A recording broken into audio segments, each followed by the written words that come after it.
प्रिय बहनों और भाइयों, बेटे और बेटियों, हम सब मिलकर कोरोना के खिलाफ युद्ध लड़ रहे हैं। राहत की बात यह है कि अब लगातार पॉजिटिविटी रेट कम होता चला जा रहा है। 22 अप्रैल को पॉजिटिविटी रेट जहां 24.29% था, ये घटते घटते आज 25 अप्रैल को 23.01% हो गया। एक और राहत की बात है कि अब जहां संक्रमित होने वाले भाई और बहनों की संख्या लगभग स्थिर है, 13,000 के आसपास बनी हुई है, वहीं स्वस्थ होकर घर जाने वाले भाई और बहनों की संख्या तेजी से बढ़ी है। 19 अप्रैल को यह संख्या 6,836 थी, 25 अप्रैल को बढ़ के 11,324 हो गई। लगातार स्वस्थ होने वालों की संख्या बढ़ रही है, रिकवरी रेट हमारा बढ़ता चला जा रहा है, लेकिन अभी लंबी लड़ाई बाकी है।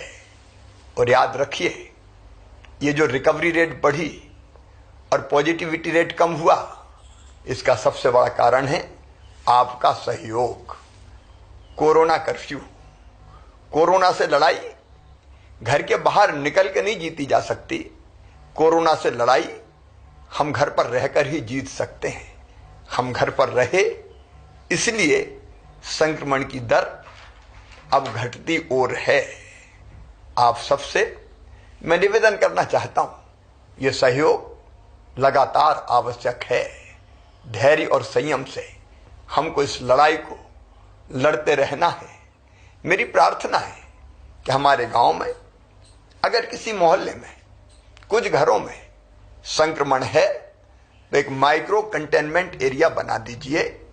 उस इलाके को अलग करके वहां रहने वाले भाई बहनों की आवश्यकता हम घरों में पूरी कर देंगे, लेकिन वो वहां से बाहर ना निकले, ताकि संक्रमण को फैलने से हम रोक सकें। अगर हमारे शहर में किसी कॉलोनी में किसी मोहल्ले में संक्रमित भाइयों और बहनों की संख्या ज्यादा है तो वहां माइक्रो कंटेनमेंट एरिया बना के, मतलब उतने इलाके को कंटेन करके हम संक्रमण को बाहर फैलने से रोक दें। यह सहयोग अत्यंत आवश्यक है और इसलिए अब माइक्रो कंटेनमेंट एरिया बनाने की नीति भी इस लड़ाई में हमने सम्मिलित की है। मेरे प्रिय बहनों और भाइयों, जब हमारा कोई परिजन संक्रमित होता है तो मन में तकलीफ और व्यथा होना बहुत स्वाभाविक है, लेकिन कई बार यह देखा गया है कि बड़ी संख्या में पॉजिटिव पेशेंट के साथ परिजन अस्पताल आते हैं। मैं आपसे निवेदन करना चाहता हूं, इसके कारण एक और आप स्वयं संक्रमित हो जाते हैं तो आप खुद का भी नुकसान करते हैं, और आप संक्रमित हो गए तो फिर आपके परिजन की देखभाल कौन करेगा।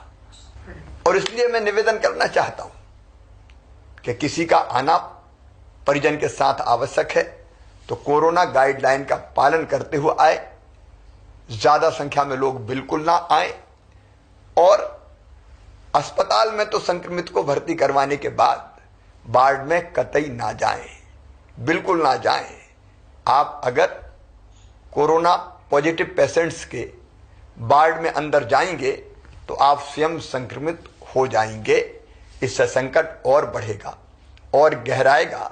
इस समय हमको संक्रमण बढ़ाने में योगदान नहीं करना, संक्रमण रोकने में योगदान करना है।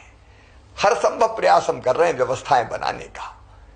कई बार जब बड़ी संख्या में संक्रमित भाई बहन आते हैं तो व्यवस्थाएं छोटी पड़ने लगती है, तकलीफें स्वाभाविक है, मेरा मन भी बहुत व्यथित होता है, लेकिन इसके बावजूद हम पूरी ताकत से व्यवस्था बनाने में लगे हुए हैं।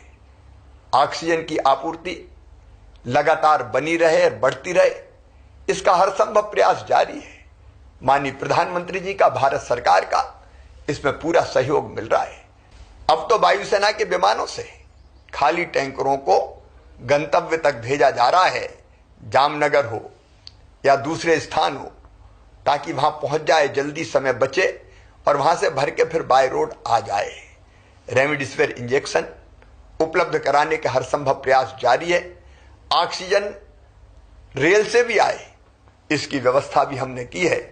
हम कोशिशों में कोई कमी नहीं छोड़ेंगे, लेकिन इसके बाद भी अगर असुविधा होती है तो मैं क्षमा चाहता हूं। कोई कसर व्यवस्था बनाने में नहीं छोड़ेंगे। हम सब मिलकर लड़ेंगे और इस लड़ाई को जीतेंगे। एक तरफ जहां हम सब मिलकर महामारी से लड़ रहे हैं, वहीं दूसरी तरफ इन कठिनाइयों वाले समय में आपका जहान भी चलता रहे, इसकी कोशिशें भी हम लगातार कर रहे हैं। मध्य प्रदेश सरकार ने 3 महीने का राशन निःशुल्क देने का फैसला किया है।